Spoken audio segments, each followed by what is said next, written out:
Bonjour, aujourd'hui je vais vous parler brièvement des processus de somatisation dans le corps et savoir ce que symbolise chaque partie de notre corps. Il s'agit juste d'une initiation rapide et je vous invite, si vous avez des questions, à me les poser dessous la vidéo. Merci pour votre attention. Alors dans cette histoire que je vis avec moi-même, dans mon corps depuis ma naissance, eh bien j'ai pu ressentir des émotions, des sentiments, parfois des sensations agréables, parfois désagréables, et parfois assez indescriptibles. Il arrive également que ces sensations viennent s'incruster, se loger, se cristalliser dans certaines parties de mon corps. Pourquoi à un endroit plus qu'à un autre? Eh bien, nous allons parler aujourd'hui des symboliques des différentes parties de notre corps pour essayer de comprendre pourquoi est-ce que ces ressentis se font ressentir à différents endroits du corps. Tout d'abord, depuis ma naissance et même encore avant, j'ai une tête. Dans ma tête, j'ai un cerveau qui émet des pensées, des réflexions, des projections.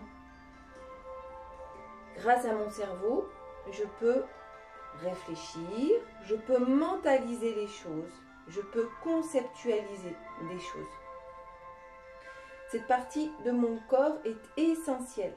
Elle me permet également de m'élever dans des sphères peut-être plus spirituelles, plus conceptuelles, plus virtuelles.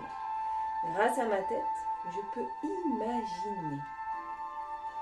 Ma tête contient également un certain nombre de glandes qui me permettent de savoir si c'est le jour, si c'est la nuit, qui gère mon rythme biologique et qui envoie des messages à tout mon corps par rapport aux circonstances extérieures.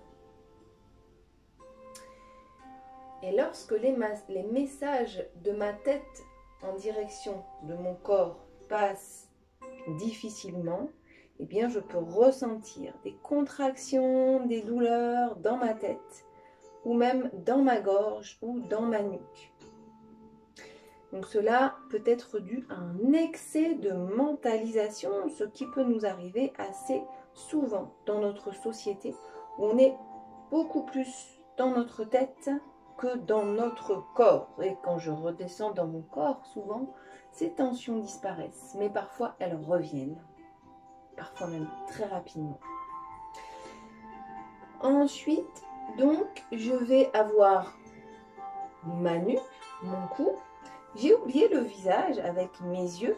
Alors lorsque j'ai des problèmes au niveau de mes yeux, je peux me demander quelle est la situation que je n'ai pas envie de regarder en face, que je n'ai pas envie d'accepter, que je n'ai pas les moyens d'accepter.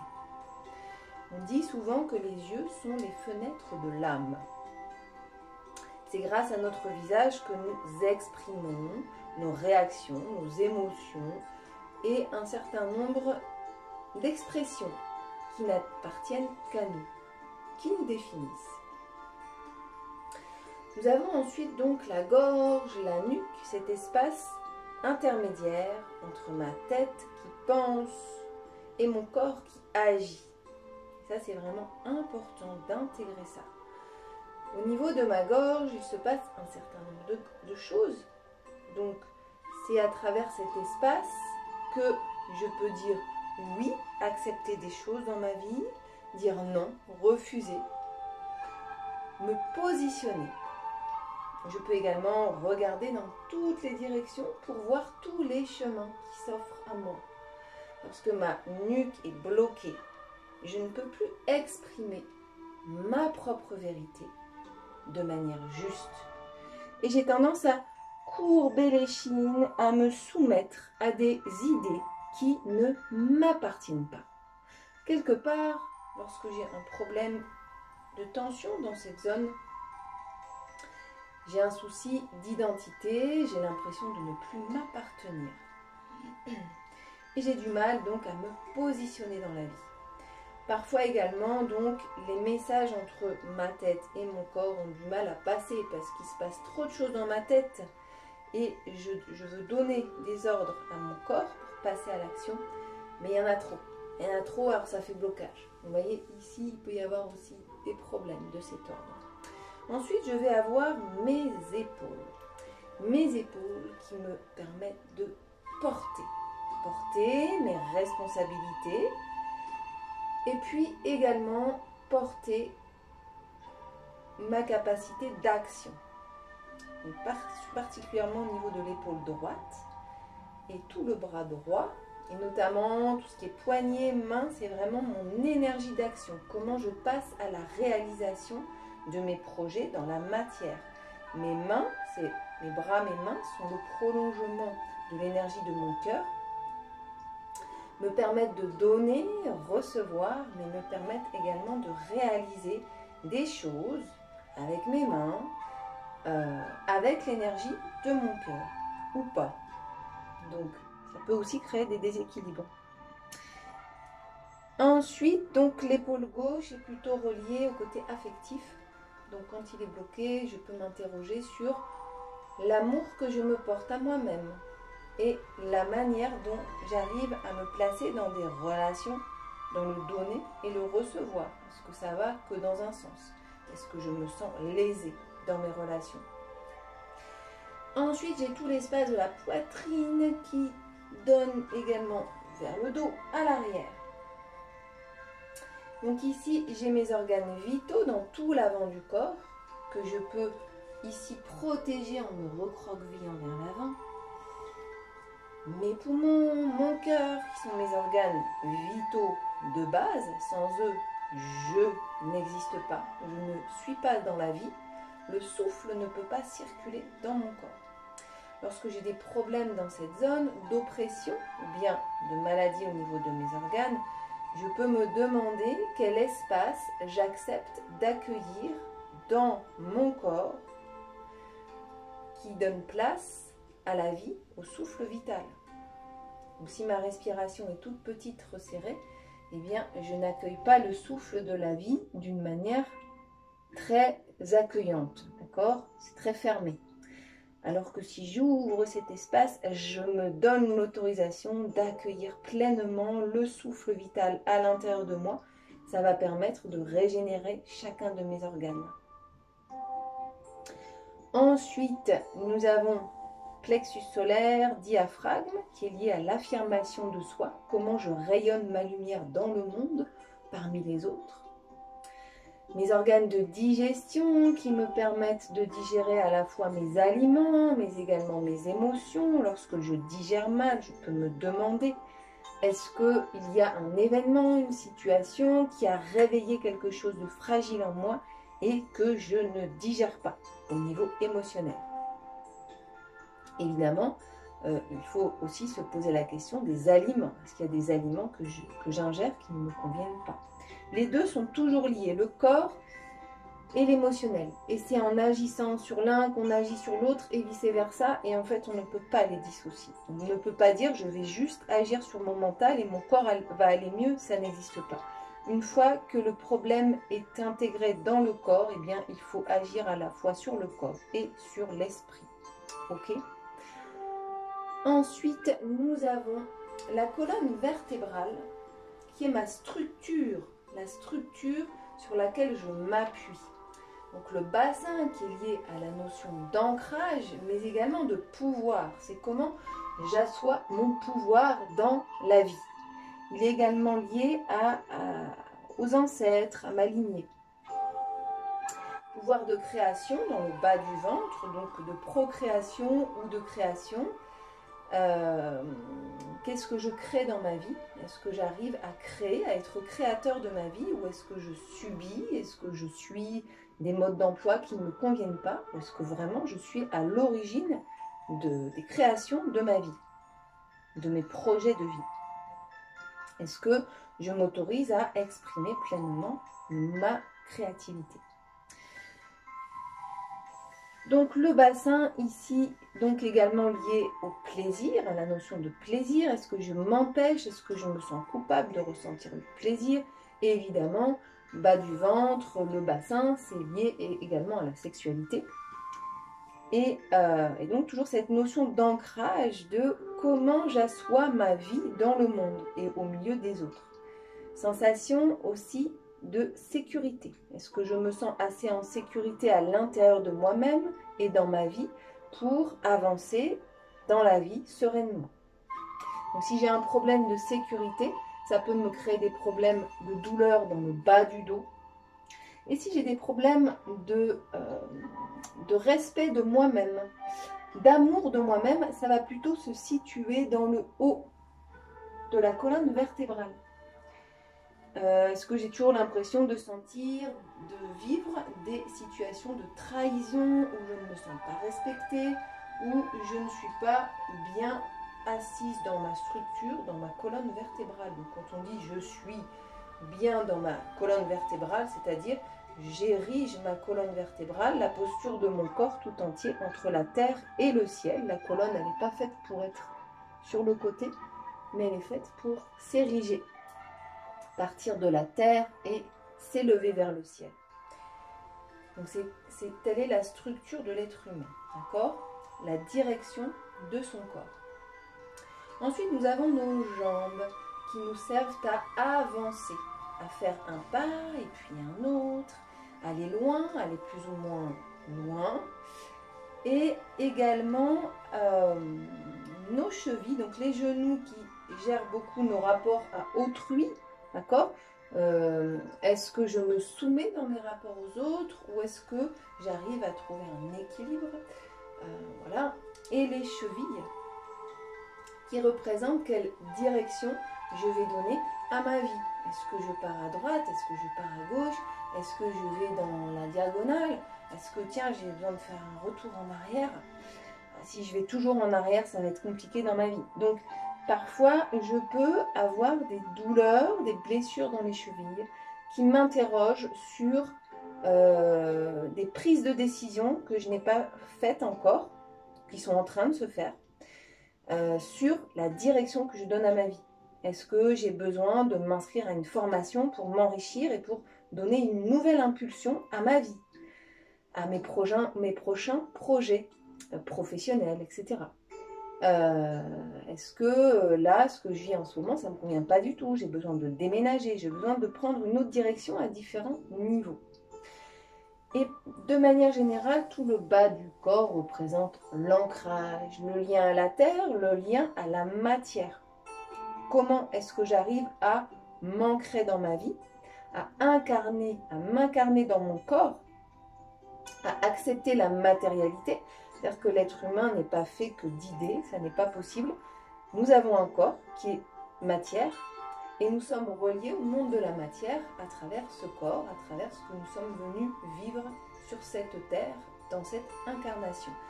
Donc tout le bas du corps nous interroge sur l'acceptation de notre incarnation, sur notre lien à la matière, sur comment je m'enracine dans mes situations de vie. Est-ce que je survole les situations, toujours prête à m'envoler, à fuir, ou est-ce que je m'ancre, je reste, je construis, je bâtis? Donc, et du coup, tout ça, ça a un poids aussi. Le poids du corps, le poids de la matière, le poids des projets qui mettent du temps, souvent plus que ce qu'on voudrait, beaucoup plus de temps souvent que ce que notre esprit imagine. Mais du coup, c'est ça aussi, le passage de nos projets, de ce qu'on imagine dans la matière, ça alourdit et en même temps, c'est ce qu'il faut pour ancrer les choses, pour réaliser, pour être dans le concret et pas rester dans le virtuel. Alors, je ne suis pas en train de dire que le virtuel c'est mal, que la concrétisation c'est bien, ce n'est pas du tout des jugements de valeur, ce sont des étapes. Et comme tout dans nos processus d'évolution, dans notre vie, dans la conscientisation de notre corps, ce ne sont pas du bien, du mal, ce sont des étapes en fait. Et la manière dont on conçoit les choses, c'est aussi des étapes. Et peut-être demain, on concevra les choses différemment.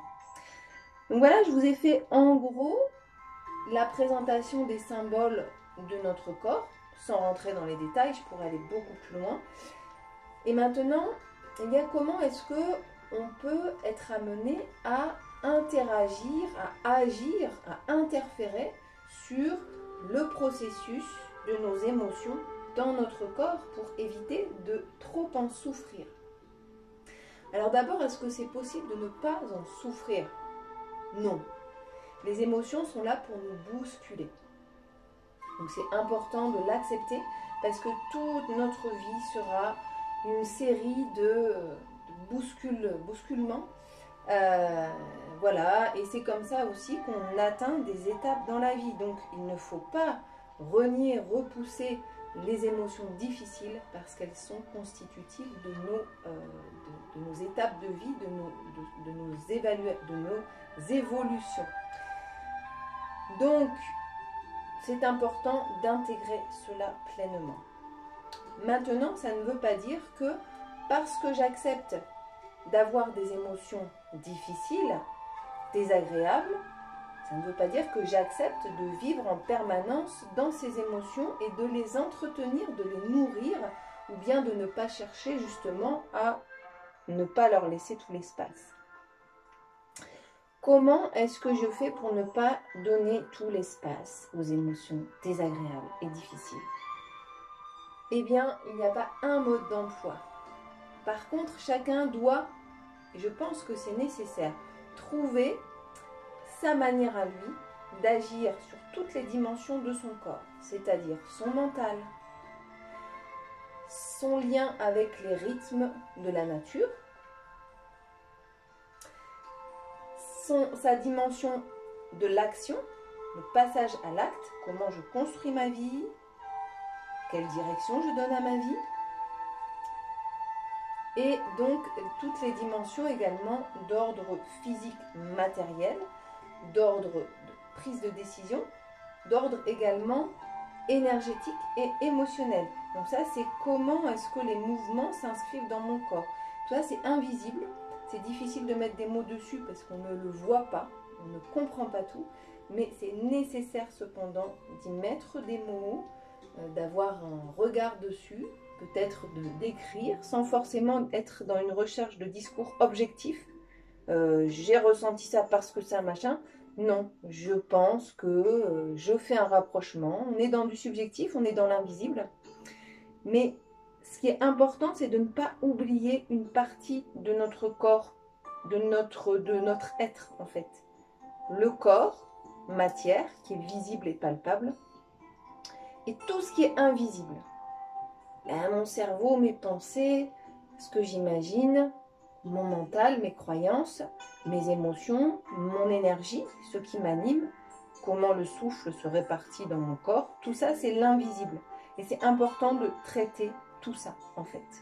Donc je peux faire des années de psychothérapie pour raconter, comprendre. Si je reste dans ma tête, je ne descends pas dans mon corps, il ne se passera pas forcément des choses. D'accord? Ça n'évoluera pas forcément. Comment est-ce que j'agis sur mon corps? Alors, moi, ma démarche, je ne peux vous parler que de ma démarche, mais chacun trouvez la vôtre. Moi, j'utilise le yoga d'une manière particulière, c'est-à-dire que j'utilise des postures, des mouvements, étape par étape, pas pour se dépasser, pour être dans une compétition, de faire une jolie posture, mais pour ressentir ce que la posture vient faire dans mon corps d'un point de vue énergétique. Et donc, quand on agit sur les énergies, on agit sur les émotions. J'allie les postures conscientes, agréables, tranquilles, douces, avec, donc, je prends conscience de ce qui se joue au niveau symbolique dans cette posture. Par exemple, si je fais une torsion ici, eh bien, je vais travailler sur tous mes organes, sur toute ma colonne vertébrale. Je prends conscience de ce qui se joue dans mon corps pour pouvoir prendre conscience de ce que je ressens dans cette partie de mon corps. Et je prends le temps. C'est-à-dire qu'en yin yoga, on reste 3 à 5 minutes dans la posture, on prend le temps de ressentir. Et moi, si je n'ai pas ce temps de ressentir, pour ressentir mon corps dans la posture, en fait, des fois, je ne sais pas ce que je ressens. J'en suis quand même toujours là. C'est-à-dire que des fois, on est pris dans la vie, on est pris dans le rythme de la vie, on n'a pas conscience de tout ce qui se joue dans la racine de notre iceberg tout enfoncé dans l'eau. Et pour le faire remonter à la surface, pour l'en prendre conscience, et bien souvent, ça passe par des moments désagréables où voilà, notre inconscient il vient nous travailler avec des insomnies, avec des douleurs, pour nous dire hey, il y a un truc qui va pas, là il faut que tu viennes ici. Ou alors des sentiments de dépression, où du coup on a de la tristesse, on a de la nostalgie, on ressent des choses pas agréables, pour venir nous dire hey, là il faut aller regarder au fond de l'iceberg, là qu'est-ce qui se passe, cette émotion qui s'est cristallisée à un endroit de mon corps, qu'est-ce qu'elle a à me dire? Qu'est-ce qu'elle a à me dire? Et à un moment donné, il faut rentrer dedans, écouter, transcender, passer de l'autre côté du miroir et pour pouvoir avancer, en fait. Pour pouvoir avancer. Donc, dans ce processus, il y a un temps d'écoute, il y a un temps de travail sur le corps. Dans le travail sur le corps, on va intégrer un travail de conscientisation. On va aussi repérer quelles émotions se jouent dans cette partie de mon corps. Qu'est-ce qui se passe dans mon histoire par rapport à cette partie de mon corps, par rapport à ce que je ressens. Je prends le temps de conscientiser toutes les dimensions de mon corps. C'est complexe, donc ça ne se fait pas en un claquement de doigts. Et pour moi, c'est vraiment important de le travailler régulièrement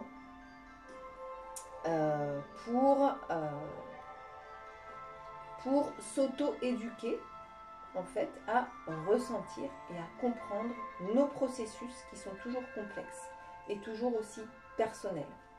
Donc si on a envie d'aller plus loin, à mon sens, ça peut être bénéfique de faire des séances d'hypnose pour vraiment travailler sur des sujets précis, pour aller vraiment au fond de notre inconscient chercher ce qu'il y a.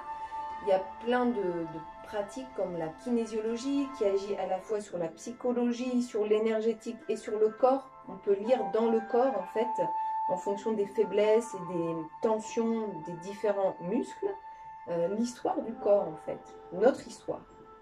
Donc tout ça, ça peut être des pratiques individuelles ou même parfois ça se fait de manière collective qui peuvent être intéressantes pour aller approfondir.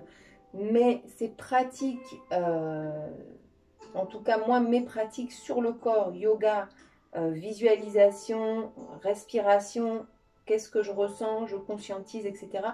Tout ça, il faut le faire régulièrement parce que tous les jours, on se rajoute des émotions.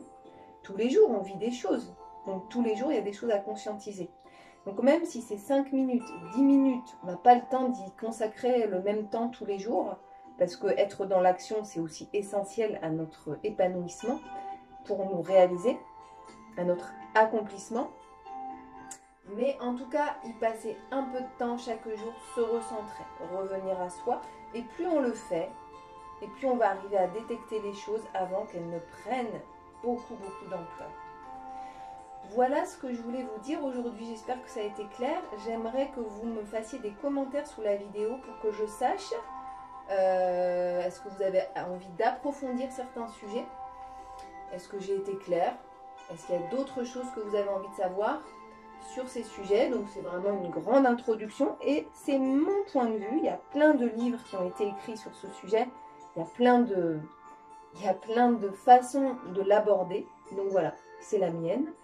Et voilà, donc je vous dis au revoir et je vous souhaite donc de prendre soin de vous et de réussir à trouver des bonnes pratiques, les bonnes méthodes pour vous apprivoiser vous-même, apprivoiser toutes ces émotions, tous ces ressentis qui vous échappent par moments, même si on ne maîtrisera jamais tout parce que c'est le propre de l'émotion, c'est qu'à un moment donné, elle nous échappe. Voilà, merci pour votre attention. Au revoir.